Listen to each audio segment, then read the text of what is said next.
When my friend John Best died, it was one of the most gut-wrenching experiences of my life. Not because it was the first friend that I had loved that died. It's not because it was the first tragedy of my life. It's because it was the one that broke me the deepest. I remember the day like it was yesterday. I was at the Waverly on 322 East Central Avenue in downtown Orlando. My phone rings at 8:30 in the morning, and it's my mom. She says, "Sweetie, I've got horrible news." "What is it, Mom?" "John Best was found dead last night in his car. Everything was robbed. They don't know if he was killed or what happened." "I'm so sorry, sweetie. I know he was your best friend." I said, "I love you, Mom. I'll talk to you later." And I hung up the phone. When I hung up the phone, I laid there and I felt nothing. No pain, no emptiness. I felt nothing. No anger, no rage, nothing.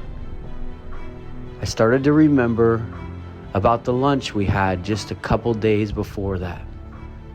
I drove all the way to Cocoa Beach just to have lunch with them in Merritt Island. And at that lunch, we laughed the entire time. The stories that we told one another, the memories that we had experienced, it was a lunch that I'll never forget. And I never imagined it would be our last lunch. Still to this day, it's unknown as to what happened. I believe he was actually killed. I believe he was given drugs and overdosed and robbed and murdered and left for dead. That's what I believe. There was never a formal investigation.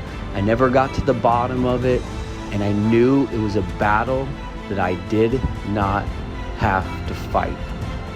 The battle that I had to fight was much harder. I had to figure out why I had no feeling in my heart. I had to figure out why this one seemed so different.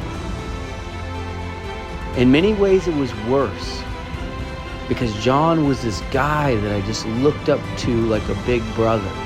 He taught me so many things. I wouldn't say he was the absolute best influence in my life, but I would say that he influenced me more than most people in my life in a positive and unmeasurable way. He taught me so much about communication, presentation, how to carry yourself, and who you really are.